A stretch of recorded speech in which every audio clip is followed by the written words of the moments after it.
Bonjour à tous et bienvenue. Aujourd'hui, on va décortiquer un sujet qui en fait nous concerne tous dans notre travail de tous les jours, le RGPD. Alors, je sais ce que certains pensent, encore une contrainte administrative, mais pas du tout.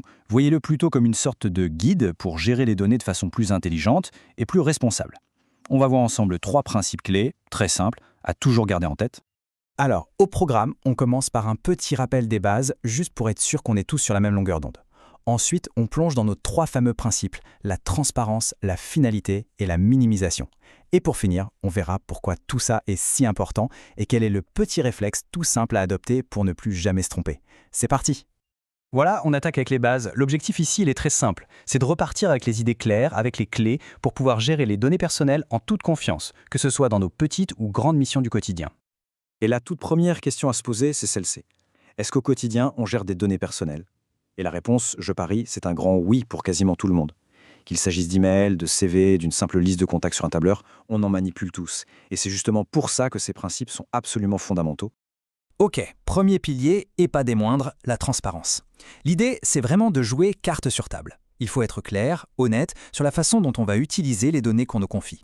C'est la base, le socle de la confiance. Alors, la transparence, qu'est-ce que ça veut dire en vrai?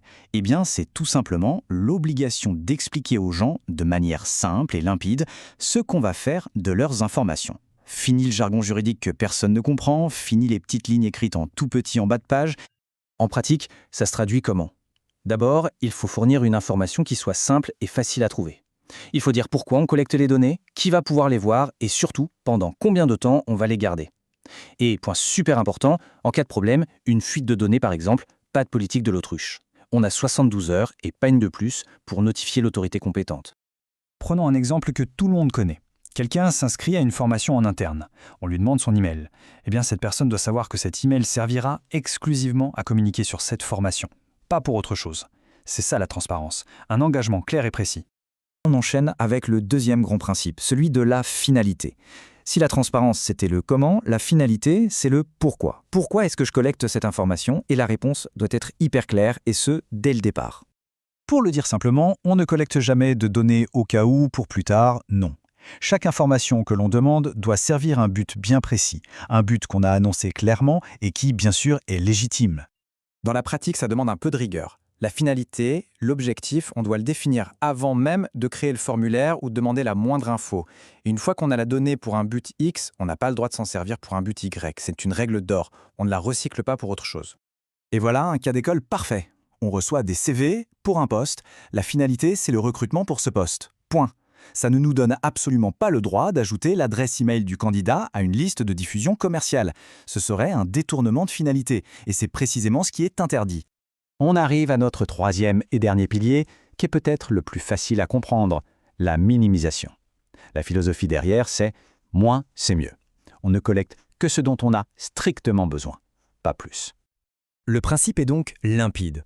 On se concentre uniquement sur ce qui est nécessaire, indispensable pour atteindre notre objectif.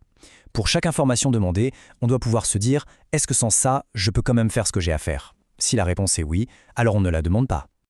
Concrètement, ça veut dire quoi? Ça veut dire qu'on fait le grand ménage dans nos formulaires. On supprime tous les champs qui ne sont pas essentiels. Ça veut aussi dire qu'on ne garde pas les données pour l'éternité. On définit une durée de conservation et on s'y tient. En fait, c'est du bon sens. Ça simplifie la gestion et surtout, ça réduit les risques. L'exemple de la newsletter est parfait. Pour envoyer des nouvelles par email, de quoi a-t-on besoin? D'une seule chose, l'adresse email. Demander la date de naissance, l'adresse postale ou le numéro de téléphone, c'est totalement superflu. C'est donc non conforme au principe de minimisation. C'est aussi simple que ça. Bon, maintenant qu'on a vu nos 3 principes, transparence, finalité, minimisation, on va prendre une seconde de recul. Pourquoi est-ce que tout ça est si important au fond? Pas juste pour cocher une case légale, mais pour nous tous, pour l'entreprise. Alors, pourquoi on fait tout ça? Bien sûr, il y a l'idée d'éviter les amendes, qui peuvent être très lourdes. Mais c'est loin d'être la seule raison.